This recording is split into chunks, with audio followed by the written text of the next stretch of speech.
আমি এসেই এই ছবিগুলি দেখছিলাম। 28 অক্টোবরের যে ঘটনা, ওই সময় আমি অবিভক্ত ঢাকা মহানগরের আমির ছিলাম জামাতে।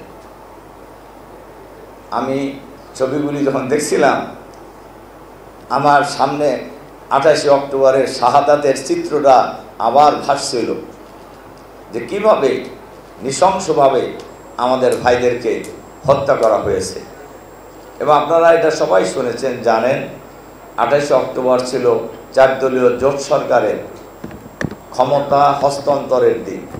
আইডিয়া ছিল বিএনপির অফিসের সামনে বিএনপির মিটিং, উত্তরগেটে জামাতের মিটিং করেই ওনারা বঙ্গভবনে যাবেন এবং কেয়ারটেকার সরকারের যিনি প্রধান হয়েছিলেন, তদানীন্তন প্রেসিডেন্ট প্রফেসর ইয়াজউদ্দিন আহমদ সাহেবের কাছে ওনারা ক্ষমতা হস্তান্তর করে আসবেন। কিন্তু 28 অক্টোবরের আগেই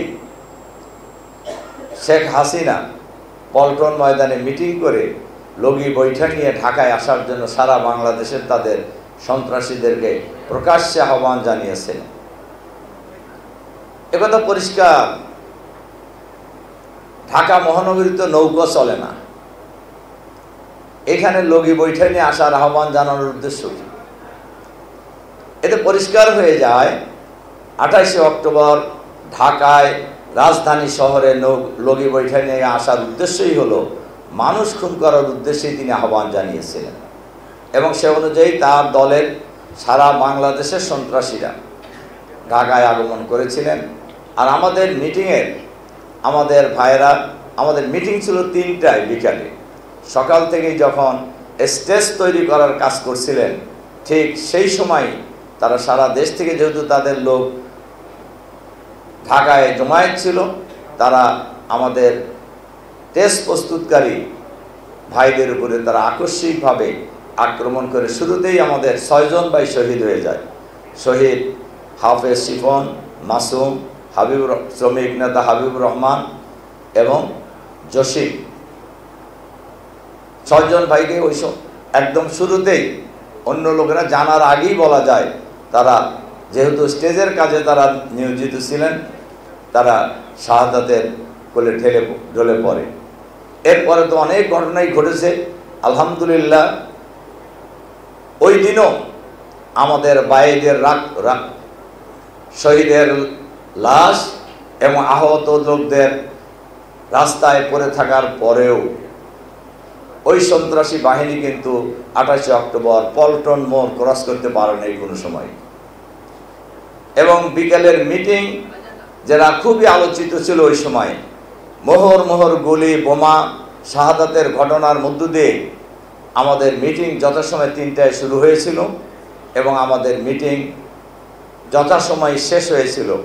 সেদিন আমরা দেখেছি আমাদের আমির, তখনও উনি মন্ত্রী, মাওলানা মতিউর রহমান নিজামী সাহেব যে ঠান্ডা মাথায় ঐতিহাসিক ভাষণ দিয়েছিলেন, এই ভাষণ বাংলাদেশ যতদিন থাকবে ততদিন বাংলাদেশের মানুষ তার এই বক্তব্য স্মরণে রাখবে আর কি, যে একজন মানুষ, একজন নেতা এত শাহাদাতের কফিন দেখার পরেও কিভাবে ঠান্ডা মাথায় তার প্রয়োজনীয় বক্তব্য শুরু করেছেন, শেষ করেছেন। ওনার বক্তব্যের সময় মোহর মোড় চতুর্দিক থেকে গুলি চালানো হয়েছে।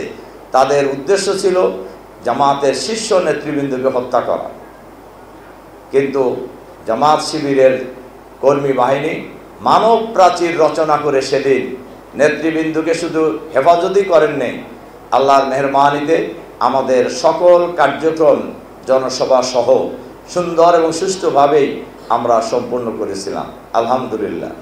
সম্মানিত সৌদি মণ্ডলী, শহীদ পরিবারের সদস্যবৃন্দ,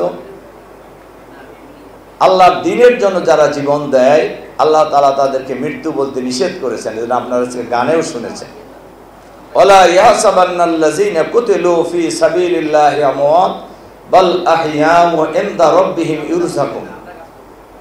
যারা আল্লাহর দ্বীনকে বিজয়ী করার জন্য জীবন দেয়, তোমরা তাদেরকে মৃত্যু বলো না, বরং তারা জীবিত এবং তারা তাদের পরওয়ারদিগারের পক্ষ থেকে রিজিক পেতে থাকে। সুবহানাল্লাহ।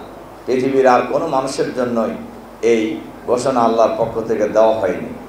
আর রাসূল সাল্লাল্লাহু আলাইহি সাল্লামের হাদিসে শহীদদের ব্যাপারে বলা হয়েছে, একজন শহীদ কিয়ামতের দিন তার পিতামাতা সহ নিকটাত্মীয় 70 জনকে, যাদের ব্যাপারে জাহান্নামের ফয়সালা হয়ে গেছে, একজন শহীদ এরকম একজন 70 জন ব্যক্তির জন্য আল্লাহর দরবারে সুপারিশ করবেন। আল্লাহ তাআলা এই শহীদের সুপারিশ কবুল করবেন এবং তাদেরকে জান্নাতে প্রবেশ করানো হবে। সুবহানাল্লাহ।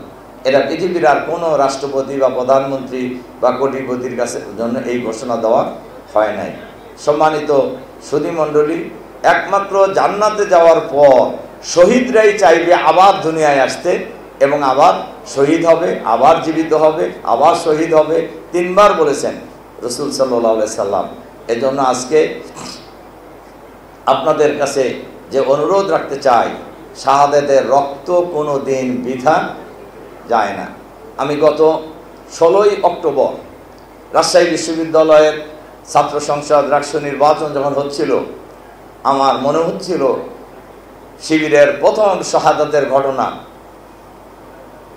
11ই মার্চ 1982 সালে, যেদিন শিবিরের কর্মীদের এক মাথার নিচে একটি ইট দিয়ে আর একটি ইট দিয়ে তার মাথাকে থেতলে দিয়ে হত্যা করা হয়েছিল সাব্বির, হামিদ, আইয়ুব, জব্বারকে। সেই ময়দানে শিবিরকে, সেই বিশ্ববিদ্যালয়ের ছাত্রছাত্রীরা এত পরিমাণ ভোট দিয়েছে, বলা যায় অন্যরা ভোট পায়নি।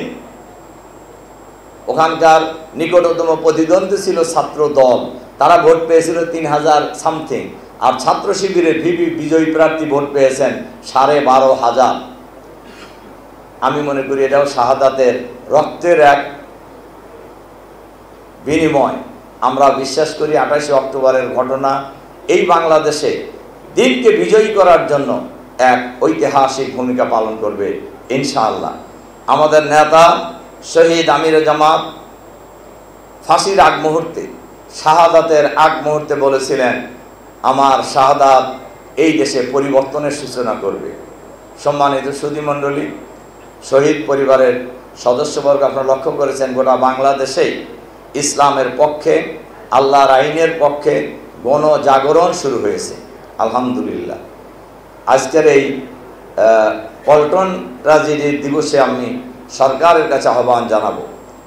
এই ঘটনায়, পল্টন হত্যাকাণ্ডের ঘটনায় সুনির্দিষ্ট শেখ হাসিনাকে প্রধান আসামি করে সুনির্দিষ্ট মামলা হয়েছিল।